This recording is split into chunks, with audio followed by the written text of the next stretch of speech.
Hi friends, welcome to my YouTube channel Muddu Sose serial ನಲ್ಲಿ ಮುಂದಿನ ಸಂಚಿಕೆಯಲ್ಲಿ ಏನೆಲ್ಲ ಆಗುತ್ತೆ ಅಂತ ಪೂರ್ತಿಯಾಗಿ ನೋಡ್ಕೊಂಡ್ ಬರೋಣ ಬನ್ನಿ. ಸಂಚಿಕೆಯ ಶುರುವಿನಲ್ಲಿ ಶಿವರಾಮೇಗೌಡ್ರು ಸುಭಾಷನ್ನ ಕರೆದು 1 ಕೋಟಿ ರೂಪಾಯಿ ಚೆಕ್ ಕೊಡಕ್ ಹೋದಾಗ ಅಮ್ಮಮ್ಮ ಆ ಚೆಕ್ ನ ತಾನೇ ಇಸ್ಕೊಂಡು ಮದ್ವೆ ದಿನ ಕೊಡ್ತೀನಿ ಅಂತ ಹೇಳಿ ತಮ್ಮ ಹತ್ರನೇ ಇಟ್ಕೋಬೇಕಾದ್ರೆ ಅದನ್ನ ನೋಡಿ ಈಶ್ವರಿ ಉರ್ಕತಿರ್ತಾಳೆ.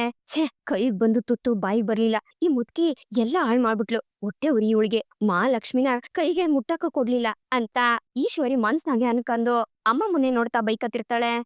ನೀವ್ ಇವಾಗ ಚೆಕ್ ಕೊಡ್ತಿರೋದೆಲ್ಲ ಓಕೆ, ಆದ್ರೆ ಇದನ್ನ ನೀವ್ ಕೊಡ್ತಾ ಇದೀರಿ ಅಂತ ಎಲ್ರಿಗೂ ಗೊತ್ತಾಗದ್ ಬೇಡ್ವೆ? ಅದಕ್ಕೆ ಈ ಕ್ರಿಕೆಟ್ ಅಲ್ಲಿ ದೊಡ್ಡದಾಗಿ ಚೆಕ್ ಕೊಡ್ತಾರಲ್ಲ, ಆ ತರದ್ದಾಗಿ ದೊಡ್ಡದಾಗಿ ನಾನು ಚೆಕ್ ಮಾಡಿಸ್ಬಿಡ್ಲೆ, ಅದನ್ನ ಎಲ್ರ ಮುಂದೆ ನೀವು ಕೊಡಿ ಅಂತ ಗೋವಿಂದ ಹೇಳ್ಬೇಕಾದ್ರೆ, ಲೋ ಗೋವಿಂದ, ಏನ್ಲ ಇದು, ನಮ್ಮನೆ ಮಗನ್ಗೆ ನಾವ್ ಕೊಡ್ತಾ ಇದೀವಿ, ಅದನ್ ಯಾಕೋ ಸುಮ್ಕೆ ಎಲ್ರ ಮುಂದೆ ತೋರ್ಸ್ಕೊಳ್ಳೋದು ಅಂತ ಶಿವರಾಮೇಗೌಡ್ರು ಹೇಳ್ಬೇಕಾದ್ರೆ, ಇಲ್ಲ ಅಣ್ಣ, ಅದೇ ಕರೆಕ್ಟ್ ಆಗದೆ ಅಂತ ಗೋವಿಂದು ಹೇಳ್ತಿರ್ತಾರೆ. ಹೌದು ಕಳ್ಳ ಶಿವರಾಮ, ಹಂಗ್ ಕೊಟ್ರೆ ಇನ್ನು ನಮ್ ಗೌರವ ಹೆಚ್ಚಿಗಾಯ್ತದ್ಕಲ್ಲ ಅಂತ ಅಮ್ಮಮ್ಮ ಹೇಳ್ಬೇಕಾದ್ರೆ, ಏನವ್ವ ನೀನು ಹಂಗೆ ಹೇಳ್ತಿದಿ ಅಂತ ಶಿವರಾಮೇಗೌಡ್ರು ಹೇಳ್ತಾರೆ. ಹೌದು ಮಾವಯ್ಯ, ನೀವು ಹಂಗ್ ಕೊಟ್ಟಾಗ್ಲೆ ಸುಭಾಷನ್ಗೆ ನೀವು 1 ಕೋಟಿ ಕೊಟ್ಟಿದೀರಾ ಅಂತ ಎಲ್ರಿಗೂ ಗೊತ್ತಾಗೋದು.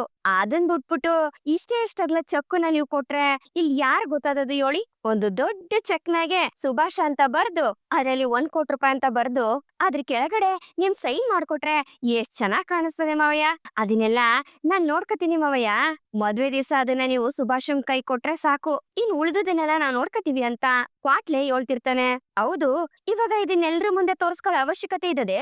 ಈ ಮನೇಲಿ ಅವನು ಒಬ್ಬ ಅನ್ಮ್ಯಾಕೆ ಅವನು ಅಣ್ಣನ್ ಜೀವ ಉಳಿಸಿರೋದು, ಈ ಮನೇಲಿ ಅವನು ಒಬ್ಬ ಅನ್ಮ್ಯಾಕೆ ಅಣ್ಣಯ್ಯನ್ ಜೀವನ ಉಳಿಸೋದು ಅವ್ನ್ ಕರ್ತವ್ಯ ಆಗಿತ್ತು, ಅದನ್ನ ಅವನು ಮಾಡವನೆ. ನಾವೆಲ್ರೂ ಈ ಮನೆ ಋಣದಾಗೆ ಬದುಕಿದೀವಿ, ಈಗ್ಲೂ ಅಣ್ಣನ್ ನೆರಳಲ್ಲೇ ಬದುಕ್ತಾವಿ, ಹಂಗಿದ್ಮ್ಯಾಕೆ ಅವನು ಜೀವ ಉಳಿಸ್ತಾ ಅಂತ ಅವನ್ಗೆ 1 ಕೋಟಿ ಕೊಡೋದೆ ಇದ್ಯಾಕೋ ನನ್ಗೆ ಸರಿ ಇಲ್ಲ ಅಂತ ಅನ್ನಿಸ್ತದೆ ಅಣ್ಣ ಅಂತ ಸಾವಿತ್ರಿ ಹೇಳ್ಬೇಕಾದ್ರೆ, ಹೌದು ಸಾವಿತ್ರಿ, ಇದೇ ನಿನ್ ಮಗಳಿಗೆ ಕೊಡೋದಿದ್ರೆ ನೀನ್ ಬೇಡ ಅಂತ ಹೇಳ್ತಿದ್ದ, ಬೇರೆಯವ್ರಿಗೆ ಕೊಡ್ತಾರೆ ಅಂತ ಅದನ್ನ ತಡಿಯಕ್ ನೋಡ್ತೀಯಲ್ಲ, ಛೀ, ನಿಂದಿಂತ ಕೀಳ್ಮಟ್ಟದ ಬುದ್ಧಿ ಅಂತ ನಾನ್ ಅನ್ಕಂದಿರ್ಲಿಲ್ಲ ಅಂತ ಈಶ್ವರಿ ಬೈತಿರ್ತಾಳೆ. ಏನದ್ಕೆ ಬುದ್ಧಿ ಇಲ್ಲ ಹಂಗೆ ಹಿಂಗೆ ಅಂತ ಎಲ್ಲ ಮಾತಾಡ್ತಿದ್ದೀರಾ ಅಂತ ಸಾವಿತ್ರಿ ಕೇಳ್ಬೇಕಾದ್ರೆ, ಇನ್ನೇನ್ ಸಾವಿತ್ರಿ, ಭಾವನೆ ಏನೋ ದೊಡ್ಡ ಮನ್ಸ್ ಮಾಡಿ ನನ್ ಮಗನ್ಗೆ ಒಳ್ಳೇದಾಗ್ಲಿ ಅಂತ ಈ ರೀತಿ ಕೊಡ್ತಾವ್ರೆ, ಅದಕ್ಕೋಗಿ ಕಲ್ಲಾಗ್ತಿದ್ಯಲ್ಲ ಅಂತ ಈಶ್ವರಿ ಜಗಳ ಮಾಡಕ್ ನಿತ್ಕತಾಳೆ. ಆಗ ಶಿವರಾಮೇಗೌಡ್ರು, ಸಾಕು ನಿಲ್ಸ್ರವ ಇಬ್ರುನು, ಹೊಸಿವತ್ ಸುಮ್ನೆ ನಿಂತ್ಕೊಳ್ಳಿ ಅಂತ ರೇಗಾಡ್ತಾರೆ. ನೋಡೋಣ ನೀನೇಯ ಅಂತ ಸಾವಿತ್ರಿ ಹೇಳ್ಬೇಕಾದ್ರೆ, ಗೋವಿಂದು ಅಲ್ಲಲ್ಲಿ ಕ್ರ್ಯಾಕ್ ಆಗದೆ ಹೊಸಿ ಅದ್ನ ರೆಡಿ ಮಾಡಿಸ್ಬಿಡ್ಲಾ ಮನೇಲಿ ಅಂತ ಶಿವರಾಮೇಗೌಡ್ರು ಹೇಳ್ಬೇಕಾದ್ರೆ, ಏನು ಕ್ರ್ಯಾಕೆ ಅಂತ ಶಿವರಾಮೇಗೌಡ್ರನ್ನ ನೋಡ್ಕೊಂಡು ಗೋವಿಂದ ಯೋಚನೆ ಮಾಡ್ತಿರ್ತಾನೆ. ಆಗ ಅವನಿಗೆ ಅಣ್ಣ ಇಂಡೈರೆಕ್ಟ್ ಆಗಿ ಸಾವಿತ್ರಿ ಮತ್ತೆ ಈಶ್ವರಿಗೆ ಹೇಳ್ತಿರೋದು ಅಂತ ಗೊತ್ತಾಗಿ, ಓ, ಈ ಕ್ರ್ಯಾಕ್ ಬಗ್ಗೆ ಮಾತಾಡ್ತಿದ್ಯಾ, ಸರಿ ಬಿಡೋಣ ಅಂತ ಗೋವಿಂದು ಹೇಳ್ತಾರೆ. ಆ ಮಾತನ್ನ ಕೇಳಿ ಎಲ್ರು ನಗದಕ್ಕೆ ಶುರು ಮಾಡ್ತಾರೆ. ಆದ್ರೆ ಸಾವಿತ್ರಿ ಮತ್ತೆ ಈಶ್ವರಿ ಮಾತ್ರ ಒಬ್ರನ್ನೊಬ್ರು ಗುರಾಯಿಸ್ತಾ ಇರ್ತಾರೆ. ಅಷ್ಟೊತ್ಗೆ ಚಿತ್ರಿಂಗೆ ಅವ್ರ ಮಾವನ್ ಮಗಳು ಐಶ್ವರ್ಯ ಫೋನ್ ಮಾಡ್ತಾಳೆ. ಅಮ್ಮ, ಐಶ್ವರ್ಯ ಫೋನ್ ಮಾಡ್ತಾವ್ ಕಣವ ಅಂತ ಚಿತ್ರ ಹೇಳ್ಬೇಕಾದ್ರೆ, ಹೌದೇ ಕೊಡೆ ಇಲ್ಲಿ ಅಂತ ಹೇಳ್ತಾ ಈಶ್ವರಿ ಫೋನ್ ತಕೊಂಡು ಮಾತಾಡ್ತಾಳೆ. ಐಶ್ವರ್ಯ, ಹೆಂಗವ ಇದ್ಯಾ, ಅಣ್ಣ ಹೆಂಗವನೆ, ತುಂಬಾ ದಿವಸ ಆಯ್ತು ನಿಮ್ಮನ್ ನೋಡಿ. ಹೂ ಕಣವ, ಸುಭಾಷಂದು ಮದ್ವೆ ಫಿಕ್ಸ್ ಆಗದೆ, ಅಣ್ಣ ನಿಂಗ್ ಹೇಳದ್ನೆ, ಸರಿ ನೀನು ಅಣ್ಣ ಅತ್ಗೆ ಎಲ್ರು ಬಂದ್ಬಿಡಿ ಅಂತ ಈಶ್ವರಿ ಹೇಳ್ಬೇಕಾದ್ರೆ, ಇಲ್ಲ ಅತ್ತೆ, ನಾನು ಮತ್ತೆ ಚಿಕ್ಕತ್ತೆ ಮಗ ಇಬ್ರು ಮಾತ್ರ ಬರ್ತಾ ಇದೀವಿ ಅಂತ ಐಶ್ವರ್ಯ ಹೇಳ್ದಾಗ, ಸರಿ ಆಯ್ತು ಕಣವ, ನೀನ್ ಬಂದ್ಮೇಲೆ ನನ್ಗೆ ಫೋನ್ ಹಾಕು, ನಾನು ಏರ್ಪೋರ್ಟ್ಗೆ ಗಾಡಿ ಕಳಿಸ್ತೀನಿ ಅಂತ ಹೇಳಿ ಈಶ್ವರಿ ಕಾಲ್ ಕಟ್ ಮಾಡ್ತಾಳೆ. ಭಾವ, ನಮ್ಮ ಅಣ್ಣನ್ ಮಗಳು ಮತ್ತೆ ನನ್ ತಂಗಿ ಮಗ ಇಬ್ರುನು ಇಲ್ಲಿ ಬತ್ತಾವ್ರಂತೆ ಅಂತ ಈಶ್ವರಿ ಹೇಳ್ದಾಗ, ಓ, ಒಳ್ಳೇದಾಯ್ತು ಕಣವ ಅಂತ ಶಿವರಾಮೇಗೌಡ್ರು ಹೇಳ್ಬೇಕಾದ್ರೆ, ಹೌದು, ಬತ್ತಾ ಇರೋರು ಬಂದು ಮದ್ವೆ ಮುಗಿಸ್ಕೊಂಡು ವಾಪಸ್ ಹೋದರೆ ಅಥವಾ ಇಲ್ಲೇ ಜಾಂಡ ಉಡ್ಬಿಟ್ಟಾರ ಅಂತ ಸಾವಿತ್ರಿ ಕೇಳ್ಬೇಕಾದ್ರೆ, ಯಾಕೆ ಇಲ್ಲೇ ಉಳ್ಕಂದ್ರೆ ನಿನ್ಗೇನಾಯ್ತು, ಇಷ್ಟು ದೊಡ್ಡ ಮನೆಯಾಗೆ ನಮ್ಮ ಅಣ್ಣನ್ ಮಗಳಿಗೋ ನನ್ ತಂಗಿ ಮಗನಿಗೋ ಉಳ್ಕೊಳಕ್ಕೆ ಜಾಗ ಇಲ್ವೇ ಅಂತ ಈಶ್ವರಿ ಹೇಳ್ಬೇಕಾದ್ರೆ, ಅದೇ ಹೆಂಗೋ ಇಲ್ಲಿ ಜನ ಕಡಿಮೆ ಅವ್ರೆ, ಇನ್ನೊಂದ್ 4-5 ಜನನು ಬರೋಕ್ ಹೇಳ್ಬಿಡು, ಇಲ್ಲೊಂದ್ 4 ಜನ, ಅಲ್ಲೊಂದ್ 4 ಜನ, ಆ ಮೂಲೆಲ್ 4 ಜನ, ಎಲ್ಲಾ ಕಡೆ ಕುತ್ಕೊಳಕ್ ಹೇಳ್ಬಿಡಮ್ಮ ಅಂತ ಸಾವಿತ್ರಿ ಹೇಳ್ಬೇಕಾದ್ರೆ, ಇನ್ನು ಜನ ಜಾಸ್ತಿ ಆದ್ರೆ ಅಷ್ಟೇ ಸತ್ತ ಡೈರೆಕ್ಟರ್ ಅಂತ ಕ್ವಾಟ್ಲೆ ಮನ್ಸ್ನಾಗೆ ಅನ್ಕತಿರ್ತಾನೆ. ಯಾಕ್ ಸಾವಿತ್ರಿ ಹಂಗ್ ಕುತ್ಕೊಳ್ಳಿ ಅಂತ ಹೇಳಿದ್ರೆ ಏನ್ ತಪ್ಪಾದದು? ಇದುವರೆಗೂ ನಿಮ್ ಸಂಬಂಧಿಕರು ಯಾರು ಇಲ್ಲಿಗ್ ಬಂದೇ ಇಲ್ವೇ? ನಮ್ ಸಂಬಂಧಿಕರು ಬಂದ್ರೆ ನಿಮ್ಗೇನಾದದಂತದ್ದು ಅಂತ ಈಶ್ವರಿ ರೇಗಾಡ್ತಾಳೆ. ಸಾಕಂಡ್ರವ, ನಿಲ್ಸವ ನಿಮ್ ಬಾಯಿನ, ಎಷ್ಟು ಅಂತ ಮಾತಾಡ್ತೀರಿ? ಲೋ ಗೋವಿಂದ, ಮೊದ್ಲು ಈ ಮನೇಲಿರೋ ಕ್ರ್ಯಾಕ್ಗಳನ್ನೆಲ್ಲ ಸರಿ ಮಾಡೋ, ಇಲ್ಲಾಂದ್ರೆ ಮನೆನೇ ಬೀದೋಯ್ತದೆ ಅಂತ ಹೇಳ್ಕೊಂಡು ಶಿವರಾಮೇಗೌಡ್ರು ಅಲ್ಲಿಂದ ಎಸ್ಕೇಪ್ ಆಯ್ತಾರೆ. ಈ ಕಡೆ ಭದ್ರ ರೂಮ್ನಾಗೆ ಯೋಚನೆ ಮಾಡ್ತಾ ಕೂತಿರ್ತಾನೆ. ಅಷ್ಟೊತ್ಗೆ ಅಲ್ಲಿಗೆ ಕ್ವಾಟ್ಲೆ ಹೋಯ್ತಾನೆ. ಅಂಟಮ್ಮ, ಏನ್ ಮಾಡ್ತಿದ್ದಿ? ಇಲ್ಲೇ ಕುತ್ಕೊಂಡಿದ್ಯಾ? ಈಶ್ವರಿ ಚಿಕ್ಕವರ ಸಂಬಂಧಿಕರಿದಾರಲ್ಲ, ಅವ್ರು ಮನೆಗ್ ಬತ್ತವ್ರಂತೆ ಕಣ್ಲಾ. ಯಾರ್ಲಾ ಕ್ವಾಟ್ಲೆ ಅಂತ ಭದ್ರ ಕೇಳ್ದಾಗ, ಅದೇಯಾ ಐಶ್ವರ್ಯ ಐಶ್ವರ್ಯ ಬತ್ತಾವಳೆ ಅಂತ ಕ್ವಾಟ್ಲೆ ಹೇಳ್ಬೇಕಾದ್ರೆ, ಅಯ್ಯೋ ಮನೇಲಿ ಜನ ಜಾಸ್ತಿ ಆಯ್ತವ್ರೆ ಅಲ್ವೇ ಅಂತ ಭದ್ರ ಕೇಳ್ತಾನೆ. ಹೌದೌದು ಅಂತಮ್ಮ, ಮನ್ಯಾಗೆ ಎಷ್ಟ್ಸಲಿ ಅಡ್ಗೆ ಮಾಡ್ಬೇಕು ಗೊತ್ತೇ ಇವಾಗ? ಎಷ್ಟ್ ಜನಕ್ ಮಾಡ್ಬೇಕು ಅಂತ ಗೊತ್ತೇ ಅಂತ ಕ್ವಾಟ್ಲೆ ಹೇಳ್ಬೇಕಾದ್ರೆ, ಲೋ ಕ್ವಾಟ್ಲೆ ಊಟದ ವಿಷಯಗೆ ಯಾರಾದ್ರೂ ಲೆಕ್ಕಾಚಾರ ಮಾಡಾರೆ ಅಂತ ಭದ್ರ ಹೇಳ್ದಾಗ, ಏ ಅಂತಮ್ಮ ಒಂದ್ ಅಂದಾಜಿನ ಮೇಲೆ ಹೇಳು, ಎಷ್ಟ್ ಜನಕ್ಕೆ ಮನೇಲಿ ಅಡ್ಗೆ ಆಯ್ತಾ ಇದೆ ಅಂತ ಕ್ವಾಟ್ಲೆ ಕೇಳ್ದಾಗ, ಏನೋ ಒಂದ್ 20 ಜನಕ್ಕೆ ಅಂತ ಭದ್ರ ಹೇಳ್ದಾಗ, ಆ 20 ಜನ ಊಟ ಮಾಡ್ಬಿಟ್ಟು ಇನ್ ಉಳ್ದವ್ರೆಲ್ರೂ ಹೊಟ್ಟೆ ಹಸ್ಕೊಂಡಿರ್ಬೇಕೆ ಅಂತಮ್ಮ. ನಮ್ ಮನೇಲಿರೋ ಕೆಲ್ಸದವ್ರು ಡ್ರೈವರು ಅಂತ ಎಲ್ಲ ಸೇರಿ ಒಟ್ಟು 40ರಿಂದ 45 ಜನಕ್ಕೆ ದಿನ ಅಡ್ಗೆ ಆಯ್ತದೆ ಗೊತ್ತೇ ನಿನಗೆ. ಒಂದ್ ರೀತಿ ಇದು ಮಿನಿ ಆಶ್ರಮ ಆಗ್ಬಿಟ್ಟದೆ ಅಂತಮ್ಮ ಅಂತ ಕ್ವಾಟ್ಲೆ ಹೇಳ್ಬೇಕಾದ್ರೆ, ಓ ಇಷ್ಟೊಂದೆಲ್ಲ ಆಯ್ತಿದದೆ ಇಲ್ಲಿ ಅಂತ ಭದ್ರ ಹೇಳ್ತಾನೆ. ಅಷ್ಟೊತ್ಗೆ ಸುಭಾಷನು ಅಲ್ಲಿಗ್ ಬರ್ತಾನೆ.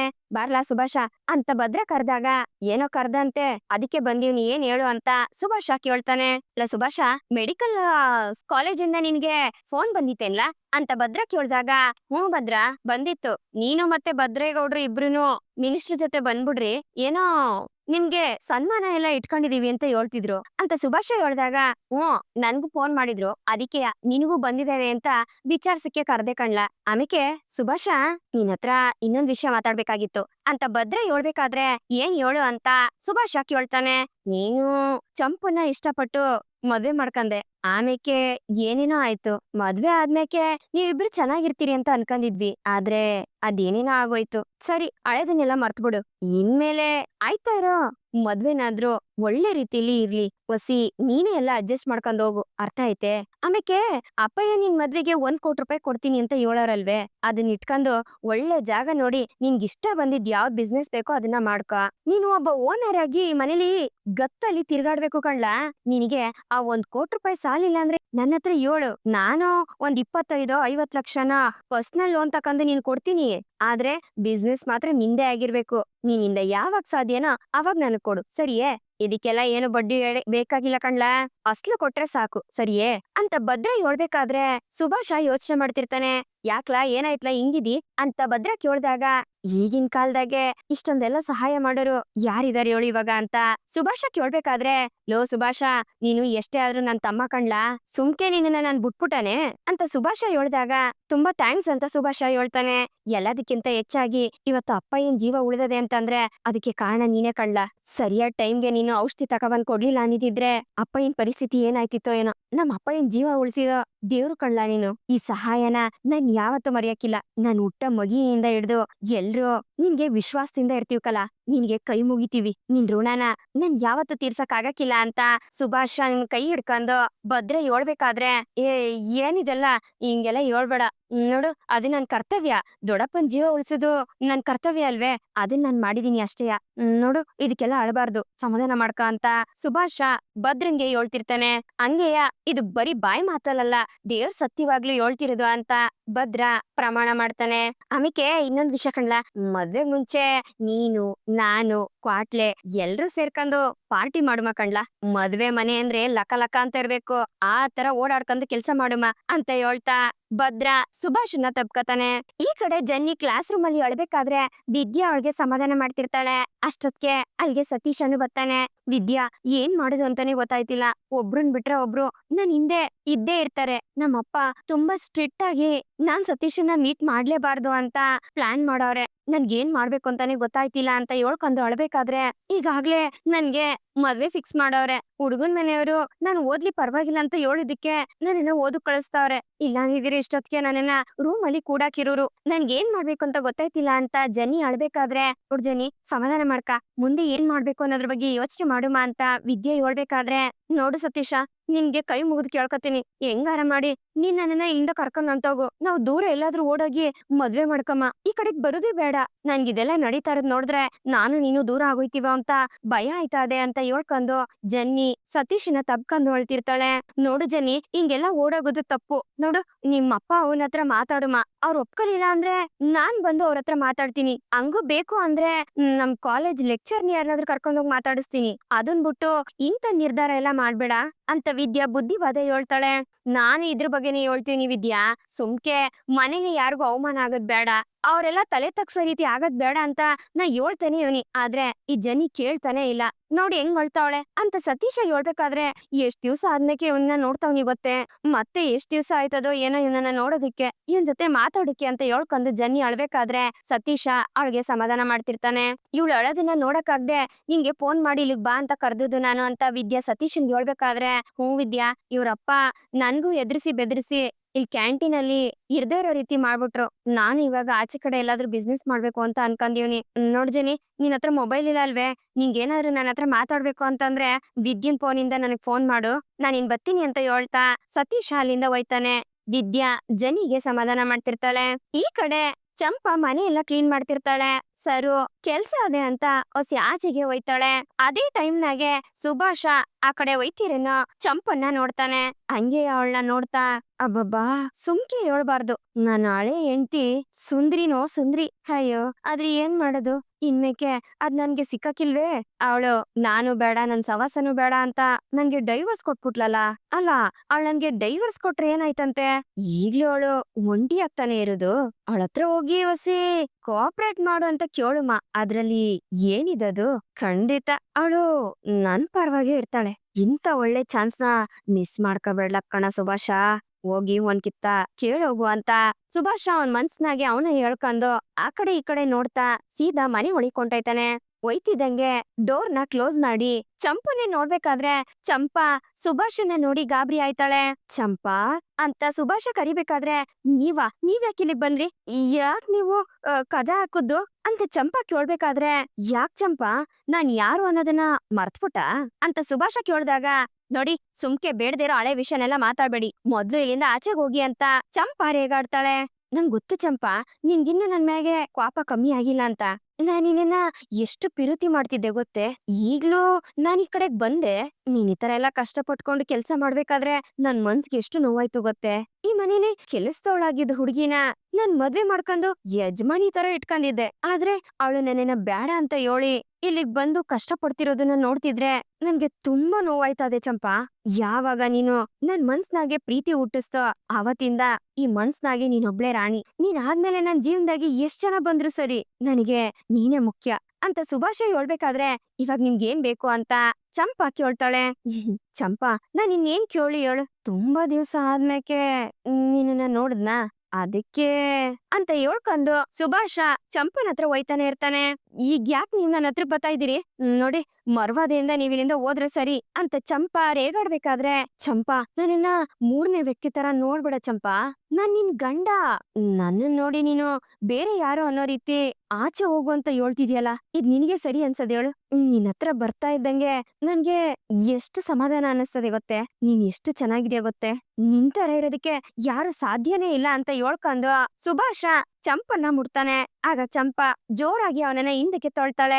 ಯಾಕ್ ಚಂಪಾ ಅಂತ ಸುಭಾಷ ಕೇಳ್ಬೇಕಾದ್ರೆ, ಬೇಡ, ನೀವ್ ಆದಷ್ಟು ಬೇಗ ಇನ್ನೊಂದ್ ಹುಡ್ಗಿ ಕುತ್ತಿಗೆಗೆ ತಾಳಿ ಕಟ್ತೀರಿ, ಅದನ್ನ ಮರಿಬೇಡಿ, ಮರ್ವಾದೆಯಿಂದ ಇಲ್ಲಿಂದ ಹೊರ್ಟೋದ್ರೆ ಸರಿ ಅಂತ ಚಂಪಾ ಹೇಳ್ಬೇಕಾದ್ರೆ, ನಾನು ಬೇರೆಯವ್ರ ಕುತ್ತಿಗೆಗೆ ತಾಳಿ ಕಟ್ತಿರ್ಬೋದು, ಆದ್ರೆ ನಾನೇನು ಇಷ್ಟಪಟ್ಟು ಅವಳೇನು ಮದ್ವೆ ಆಯ್ತಿಲ್ಲ. ನಿನ್ ಕಾಲ್ದೊಳ್ಗೂ ಸಮ ಇಲ್ಲ ಅವಳು. ನಿನ್ ಕಣ್ಣು ಎಷ್ಟ್ ಚೆನ್ನಾಗದೆ ಗೊತ್ತೇ? ನೋಡು, ನಾ 7 ದಿನ ಸರಿಯಾಗಿ ಕೇಳಿಸ್ಕೊ, ನಿನ್ ಲೈಫೇ ಬೇರೆ ತರ ಸೆಟ್ಲ್ ಮಾಡ್ತೀನಿ. ನನಗೂ ಆ ನವ್ಯನ್ಗೂ ಮದ್ವೆ ಮಾಡ್ಬೇಕು ಅಂತ ಅವ್ವ ಡಿಸೈಡ್ ಮಾಡವಳೆ. ಅದನ್ನ ಯಾರಿಂದನೂ ಬದಲಾಯಿಸಕ್ ಆಗಕ್ಕಿಲ್ಲ. ಆದ್ರೆ ನನಗೂ ನಿನಗೂ ಏನ್ ಸಂಬಂಧ ಅಂತ ನಿನಗ್ ನನಗ್ ಮಾತ್ರ ಗೊತ್ತಿರುತ್ತೆ ಅಲ್ಲ ಚಂಪಾ? ನಮ್ಮಿಬ್ರಿಗೂ ಡೈವರ್ಸ್ ಆಗದೆ ಅಂತ ನೀನ್ ಯಾಕೆ ಯೋಚನೆ ಮಾಡಿ? ನೀನು ನಾನು ಮತ್ತೆ ಜೊತೆ ಸೇರಿ ಜೀವನ ಮಾಡ್ಬೋದಲ್ವಾ? ನಾನು ಆಗಾಗ ಬಂದು ನಿನ್ನನ್ನು ನೋಡ್ಕೊಂಡೊಯ್ತೀನಿ, ಖರ್ಚಿಗೆ ದುಡ್ಡು ಕೊಡ್ತೀನಿ. ನವ್ಯ ಮನೆಯಾಗಿರ್ಲಿ, ನೀನು ಈ ಔಟ್ ಹೌಸ್ ಅಲ್ಲೇ ಇರು ಅಂತ ಸುಭಾಷ ಹೇಳ್ಬೇಕಾದ್ರೆ, ಓ, ಅವಳು ಕಟ್ಕೊಂಡವಳಾದ್ರೆ ನಾನ್ ನಿನ್ಗೆ ಇಟ್ಕೊಂಡವಳಾಗಿರ್ಬೇಕು ಅಂತ ಹೇಳ್ತಿದ್ಯಾ ಅಂತ ಚಂಪಾ ಕೇಳ್ಬೇಕಾದ್ರೆ, ಅಯ್ಯೋ ಚಂಪಾ, ನೀನ್ ಯಾಕೆ ಹಂಗ ಅನ್ಕಂದಿ?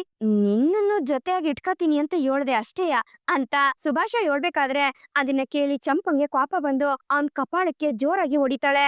ಎಷ್ಟು ಧೈರ್ಯ ಇದ್ರೆ ಇಂಥ ಮಾತನ್ನ ನನ್ನ ಹತ್ರ ಕೇಳ್ತಿ? ಹೋಗೋ ಆಚೆಗೆ ಅಂತ ಹೇಳ್ತಾ ಚಂಪಾ ಸುಭಾಷನ್ ಕತ್ತಿನ ಪಟ್ಟಿ ಹಿಡ್ಕೊಂಡು ಆಚೆಗೆ ತಳ್ತಾಳೆ. ಏಯ್, ನೀನು ಮಾತಾಡಿರೋ ಮಾತಿಗೆ ನಿನ್ನಂತವನ ಸುಮ್ನೆ ಬಿಡಬಾರ್ದು ಕಣ್ಲಾ, ನೀನಿನ್ನ ಮಾಡ್ತೀನಿ ತಡಿ ಅಂತ ಹೇಳ್ತಾ ಅಲ್ಲೇ ಬಿದ್ದಿರೋ ಸಗಣಿನ ಅವ್ನ್ ಬಕೆಟ್ ನೀರಲ್ಲಿ ಕಲ್ಸಿ ಅವನ್ ಮೇಲೆ ಚಂಪಾ ಎರಚ್ತಾಳೆ. ಇದ್ರಿಂಗೆ ಸುಭಾಷನ್ಗೆ ಸಿಕ್ಕಾಪಟ್ಟೆ ಕೋಪ ಬರ್ತದೆ. ಏಯ್, ನನಗೆ ಅವಮಾನ ಮಾಡ್ತೀಯೇನೆ ಅಂತ ಸುಭಾಷ ಕೇಳ್ಬೇಕಾದ್ರೆ, ಏಯ್, ಇನ್ಮೇಕೆ ತಪ್ಪಾಗಿ ಯೋಚನೆ ಇಟ್ಕೊಂಡು ಈ ಕಡೆಗ್ ಬಂದೆ ಅಂತಂದ್ರೆ ಹಂಗೆ ನೀನಿನ ಮಚ್ ತಕೊಂಡು ಕೊಚ್ಬಿಡ್ತೀನಿ, ಹೋಗೋ ಇಲ್ಲಿಂದ ಆಚೆಗೆ, ಥು ಅಂತ ಉಗೀತಾ ಚಂಪಾ ಮನಿ ಒಳಗ್ ಕೊಯ್ತಾಳೆ. ನನಗೆ ಇವಳು ಇಂತ ಅವಮಾನ ಮಾಡ್ಬಿಟ್ಲಲ್ಲ ಅಂತ ಸುಭಾಷ ಅಲ್ಲಿಂದ ಎದ್ದು, ಈ ಸೇಡ್ನ ನಾನ್ ಹೆಂಗಾರು ತೀರ್ಸ್ಕತೀನಿ ಕಣೆ, ನಾನಂತೂ ನಿನ್ನ ಸುಮ್ಕೆ ಬಿಡಕ್ಕಿಲ್ಲ. ಹಂಗೆಯ ಅಲ್ಲಿ ಆಚೆ ಒಣಗಾಕಿರೋ ಬಟ್ಟೆನ ಎತ್ಕೊಂಡು ಸೀದಾ ಕೆಲಸದವ್ರು ಹೋಗಂತ ಬಾತ್ರೂಮ್ಗೆ ಹೋಗ್ಬಿಟ್ಟು ಸ್ನಾನ ಮಾಡ್ತಿರ್ತಾನೆ. ಇದನ್ನ ಈಶ್ವರಿ ನೋಡ್ಬಿಡ್ತಾಳೆ. ಏ ಸುಭಾಷ, ಇಲ್ಲಿ ಯಾಕ್ಲ ಬಂದ್ ಸ್ನಾನ ಮಾಡ್ತಿದ್ದಿ, ಬಾರ್ಲ ಆಚೆಗೆ ಅಂತ ಚಿತ್ರ ಕರಿಬೇಕಾದ್ರೆ ಸ್ನಾನ ಮಾಡ್ಬೇಕು ಅನ್ನಿಸ್ತು ಮಾಡ್ತಾವ್ನಿ, ಸುಮ್ಕೆ ನೀವು ಇಬ್ರು ಹೋಗಿ ಇಲ್ಲಿಂದ ಅಂತ ಸುಭಾಷ ರೇಗಾಡ್ತಾನೆ. ಆಗ ಅವ್ರಿಬ್ರಿಗೂ ಸಗಣಿ ವಾಸನೆ ಬರೋದಕ್ಕೆ ಶುರುವಾಯ್ತದೆ. ಅವ್ವಾ, ಇದು ಸಗಣಿ ವಾಸನೆ ಅಲ್ವೇ ಅಂತ ಚಿತ್ರ ಹೇಳ್ಬೇಕಾದ್ರೆ ಹೂ ಕಣೆ ಅಂತ ಈಶ್ವರಿ ಹೇಳ್ತಿರ್ತಾಳೆ. ಅಷ್ಟರಲ್ಲಿ ಸುಭಾಷ ಸ್ನಾನ ಮಾಡ್ಕೊಂಡ್ ಆಚೆಗೆ ಬರ್ತಾನೆ. ಏ ಸುಭಾಷ, ಎಲ್ಲ ಅದು ಸಗಣಿ ವಾಸನೆ ಬತ್ತಿತ್ತು, ಏನ್ಲ ಇದೆಲ್ಲ ಅಂತ ಈಶ್ವರಿ ಕೇಳ್ಬೇಕಾದ್ರೆ, ಏನು ಇಲ್ಲ ಕಣವ ಅಂತ ಹೇಳ್ತಾ ಸುಭಾಷ ಸೀದಾ ಅವ್ನ್ ರೂಮ್ ಹೊಂಟೈತಾನೆ. ಆದ್ರೂ ಏನೋ ಆಗದೆ ಅಂತ ಈಶ್ವರಿಗೆ ಮತ್ತೆ ಚಿತ್ರಂಗೆ ಡೌಟ್ ಬಂದು ಸೀದಾ ಅವ್ನ್ ರೂಮಿಗೆ ಬಂದು ಏನಾಯ್ತು ಎತ್ತ ಅಂತ ವಿಚಾರಿಸ್ಬೇಕಾದ್ರೆ, ಅವ್ವ ನಡ್ಕೊಂಡ್ ಹೋಗ್ಬೇಕಾದ್ರೆ ಸಗಣಿ ಮೇಲೆ ಬಿದ್ದೋದೆ ಕಣವ ಅಂತ ಸುಭಾಷ ಹೇಳ್ತಾನೆ. ಏಯ್, ನನ್ನ ಹತ್ರನೇ ಸುಳ್ಳು ಹೇಳ್ತಿದ್ಯಲ್ಲ, ನಿಜ ಹೇಳ, ಹೇಳಿಲ್ಲ ಅಂದ್ರೆ ತೆಗೆದ್ನಾಲಕ್ ಬಾರಿಸ್ತೀನಿ ಅಂತ ಈಶ್ವರಿ ಹೇಳ್ಬೇಕಾದ್ರೆ, ಹೇಳ್ತೀನಿ ಕಣವ, ಹೇಳ್ತೀನಿ ಅಂತ ಸುಭಾಷ ಹೇಳ್ತಾನೆ. ಬೊಗಳು ಏನಂತ ಅಂತ ಈಶ್ವರಿ ಕೇಳ್ಬೇಕಾದ್ರೆ, ಅವ್ವ ಅದು ಚಂಪಾ ನನ್ ಮ್ಯಾಗೆ ಸಗಣಿ ನೀರ್ನ ಎರಚಿದ್ಲು ಅಂತ ಸುಭಾಷ ಹೇಳ್ತಾನೆ. ಅದನ್ನ ಕೇಳಿ ಈಶ್ವರಿ ಮತ್ತೆ ಚಿತ್ರ ಇಬ್ರಿಗೂ ಶಾಕ್ ಆಯ್ತದೆ. ಅವಳು ಸಗಣಿ ನೀರ್ನ ಎರಚೋವರ್ಗೂ ನೀನೇನ್ ಲಕ್ಕಿತ್ ಗುಡ್ಡೆ ಆಗ್ತಿದ್ದೆ, ಬೊಗಳ ಏಂತಕ್ಲ ಅವಳ ಆ ರೀತಿ ಮಾಡಿದ್ಲು, ನೀನೆಲ್ಲ ಮಾಡ್ದೆ ಹೇಳ ಅಂತ ಈಶ್ವರಿ ತುಂಬಾನೇ ಬಲವಂತ ಮಾಡಿ ಕೇಳ್ತಾಳೆ. ಅವ್ವ ಅದು ದೊಡ್ಡ ಮನೆಯಾಗೆ ಇವಾಗ ನಂಗೆ ಸಂಬಂಧ ಸಿಕ್ಕದಲ್ವೇ, ಆ ಹೊಟ್ಟೆ ಊರಿಗೆ ಅವಳು ಹಿಂಗ್ ಮಾಡುದು ಕಣವ. ನೀನು ಮದ್ವೆ ಗಂಡೆ, ನಿನ್ಗೆ ಮತ್ತೆ ಮದ್ವೆ ಬೇಕೆ ಅಂತ ಅವಮಾನ ಮಾಡ್ತಾ ನನ್ ಮ್ಯಾಗೆ ಸಗಣಿ ನೀರ್ ಎರಚಿದ್ಲು ಕಣವ ಅಂತ ಸುಭಾಷ ಹೇಳ್ಬೇಕಾದ್ರೆ, ಇದನ್ನ ಕೇಳಿ ಈಶ್ವರಿಗೆ ನಂಬಿಕೆ ಬರಕಿಲ್ಲ. ಇಲ್ಲ ಇಲ್ಲ, ಸಾಧ್ಯನೇ ಇಲ್ಲ, ಅವಳು ಸಗಣಿ ನೀರ್ ಎರಚಿರೋದು ದಿಟ ಇರ್ಬೋದು, ಆದ್ರೆ ನೀನ್ ಹೇಳ್ತಾ ಇರೋದು ಸುಳ್ಳು. ಅದೇನು ಅಂತ ದಿಟ ಹೇಳ್ತೀಯೋ ಅಥವಾ ನೀನನ್ನ ಒಡ್ದೇ ಸಾಯಿಸ್ಬಿಡ್ಲೋ ಬೊಗಳ ಅಂತ ಈಶ್ವರಿ ಹೊಡೆಯೋದಿಕ್ಕೆ ಅಂತ ಕೈ ಎತ್ತದಾಗ, ಹೇಳ್ತೀನಿ ಕಣವ, ಅದು ಏನಾಯ್ತು ಅಂದ್ರೆ ಅಂತ ಹೇಳ್ತಾ ಸುಭಾಷ ಅಲ್ಲಿ ನಡೆದಿದ್ ವಿಷಯನೆಲ್ಲ ಹೇಳ್ತಾನೆ. ಅದನ್ನ ಕೇಳಿ ಈಶ್ವರಿಗೆ ಸಿಕ್ಕಾಪಟ್ಟೆ ಕೋಪ ಬರ್ತದೆ. ಅಯ್ಯೋ ಪಾಪ್ ನನ್ ಮಗ್ನೆ ಅಂತ ಹೇಳ್ತಾ ಈಶ್ವರಿ ಸುಭಾಷನ್ಗೆ ಚೆನ್ನಾಗಿ ಹೊಡಿತಾಳೆ. ಅವ ಬಿಟ್ಬಿಡವ ಅಂತ ಸುಭಾಷ ಬಡ್ಕತಾನೆ ಇರ್ತಾನೆ. ಇಲ್ಲಿಗೆ ಈ ಒಂದು ಎಪಿಸೋಡ್ ಮುಗಿಯುತ್ತೆ. ಮತ್ತೆ ಇಂಟ್ರೆಸ್ಟಿಂಗ್ ಎಪಿಸೋಡ್ ನೊಂದಿಗೆ ನಿಮ್ ಮುಂದೆ ಬರ್ತೀನಿ.